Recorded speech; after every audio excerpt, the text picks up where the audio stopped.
امانت کے اندر یہ بھی ہے کہ بندے نے آپ کو پیسے دے دیے بطور قرض کے، کوئی گواہ بھی نہیں بنایا اور کوئی تحریر بھی نہیں کی اور آپ سے کوئی رہن اور گروی نہیں مانگی، یہ اس نے آپ پر اعتماد کیا ہے، آپ کی امانت پر اعتماد کیا ہے کہ کوئی بات نہیں ہے، گواہ بھی نہیں ہے کوئی مسئلہ نہیں، تحریر بھی نہیں ہے کوئی مسئلہ نہیں، میں نے اس کو اتنے پیسے بطور قرض حسنہ کے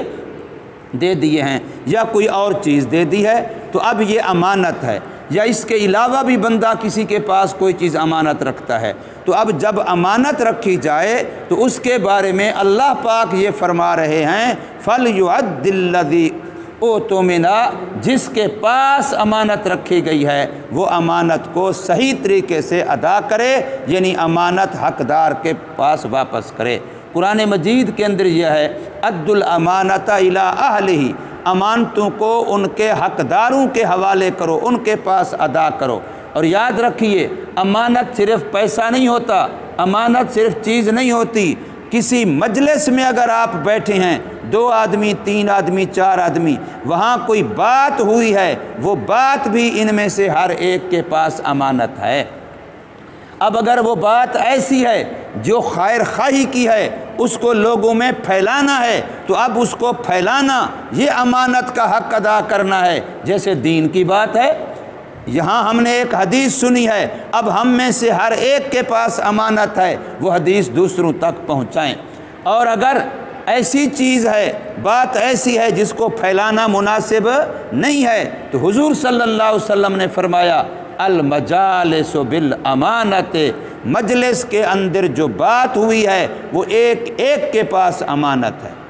2 دوست بیٹھے ہیں، 4 دوست بیٹھے ہیں مجلس میں، کسی ایک نے دوسرے سے گپ، دوسرے سے مزاح، دل لگی کر لی۔ اب دل لگی میں بظاہر بات ایسی ہے جس میں دوسرے کی حق نفس ہے، اس کی عزت نفس مجروح ہوئی ہے۔ اب یہ امانت ہے، لوگوں کو نہ بتاتا پھرے کوئی ان مجلس والوں میں سے وہ جی فلاں جگہ بیٹھے تھے، اس نے فلاں کی بڑی بےعزتی کر دی، اس نے اس کو شرمندہ کر دیا، ایسا اگر کہتا پھرے گا تو یہ امانت میں خیانت والا بنے گا، قیامت کے دن یہ خائن بن کے کھڑا ہوگا۔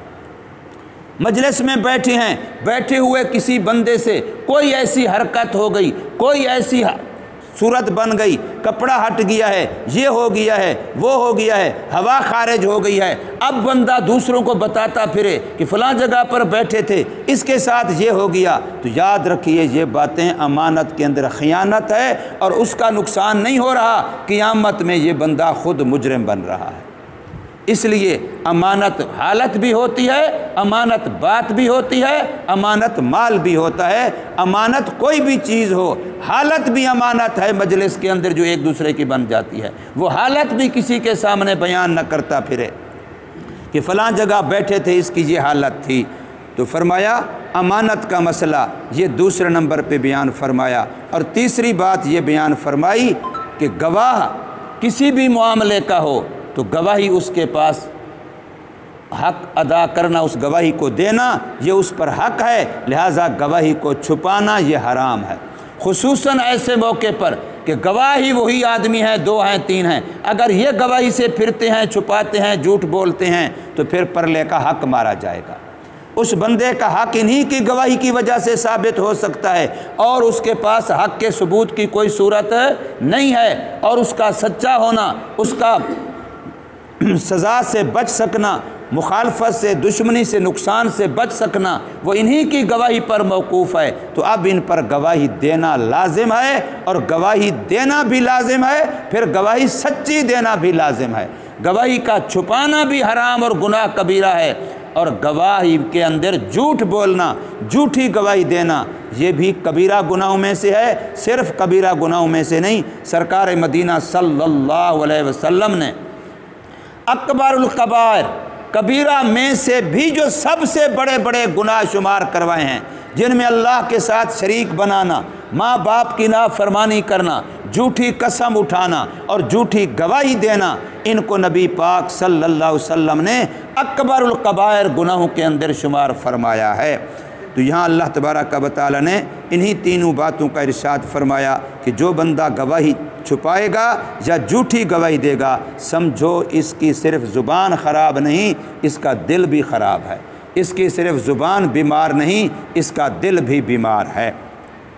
تو فرمایا وَإِن كُنتُمْ عَلَىٰ سَفَرٍ، اور اگر ہو تم کسی سفر پر، وَلَمْ تَجِدُوا كَاتِبًا، اور نہ پاؤ تم کوئی لکھنے والا، فَرِحَانٌ مَقْبُوضًا، تو پھر ایسی چیز گروی اور رہن رکھو جو قبضے میں دے دی جائے۔ فَإِنْ أَمِنَ بَعْضُكُمْ بَعْضًا، پس اگر امانت رکھی تم میں سے کسی نے کسی کے پاس، فَلْيُؤَدِّ الَّذِي اؤْتُمِنَ، پس چاہیے کہ ادا کرے وہ بندہ جس کے پاس امانت رکھی گئی اپنی امانت کو، وَلْيَتَّقِ اللَّهَ رَبًّا، اور ڈرے اس اللہ سے، وَلْيَتَّقِ اللَّهَ رَبًّا، اور ڈرے اپنے اس اللہ سے جو اس کا پروردگار ہے، جس نے ماں کے پیٹ میں پالا، ماں کی گود میں پالا، بچپن جوانی لڑکپن بڑھاپے میں پالا، اسی اللہ سے ڈرے۔ وَلَا تَكْتُمُوا الشَّهَادَةَ، اور نہ چھپاؤ تم گواہی کو، وَمَن يَكْتُمْهَا، جو بھی اس گواہی کو چھپاتا ہے چھپائے گا، فَإِنَّهُ آثِمٌ قَلْبُهُ، اس کا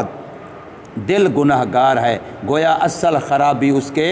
دل کی ہے، جو ایمان کا مرکز ہے، تقوی کا مرکز ہے، پھر وہاں خرابی ہے، تبھی وہ جھوٹ بول رہا ہے، تبھی وہ گواہی چھپا رہا ہے، تبھی وہ گواہی جھوٹی دے رہا ہے۔ اور یاد رکھو واللہ بما تعملون علیم، اللہ تمہارے عملوں کو خوب جاننے والا ہے۔ جو کرتے ہو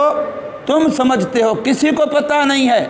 تم سمجھتے ہو کسی نے نہیں دیکھا ہے، یہ تمہاری بھول ہے۔ اللہ کے خفیہ کیمرے وہ ہیں جن کی آنکھ تمہارے عمل کو محفوظ کر رہی ہے، تمہاری ہر دل کے کھٹکے کو بھی سن رہی ہے، تمہاری حالت بھی اللہ کو معلوم ہے، دل کی کیفیت بھی معلوم ہے، ظاہر کی کیفیت بھی معلوم ہے۔ کوئی ایک چیز بھی اللہ سے پوشیدہ اور چھپی ہوئی نہیں ہے، اور معاملہ اسی کے ساتھ ہے۔ ساری کائنات میری تعریف کرتی رہے، پورا محلہ میرے گن گاتا رہے، لیکن اللہ کے ہاں میں مجرم ہوں، تو یہ گن گانا میرے کسی کام نہیں آئے گا۔ قبر میں اکیلا سزا بھگت رہوں گا، حشر میں جب مجھے سزا دی جا رہی ہوگی، وہی لوگ جو میری تعریفیں کرتے تھے وہ کہیں گے اچھا ہم نے تو اس کو ایسا سمجھا ہوا تھا، یہ تو ایسا تھا۔ اس لیے میرے آقا نے فرمایا لوگ تجھے برا سمجھیں اور تو اللہ کے ہاں اچھا ہو، یہ تیرے لیے بہتر ہے اس بات سے کہ لوگ تجھے اچھا سمجھیں اور تو خدا کے ہاں برا ہو۔ یہ تیرے لیے برا ہے، وہ تیرے لیے بہتر ہے کہ مخلوق برا سمجھتی ہے، بے شک سمجھتی رہے، لیکن اللہ کے ہاں تو برا نہ ہو۔ مخلوق تجھے اچھا سمجھے، اس سے تجھے کوئی فائدہ نہیں ہوگا جب تک تو اللہ کے ہاں اچھا نہ ہو۔ اللہ تبارک و تعالی سمجھ نصیب فرمائے، عمل کی توفیق۔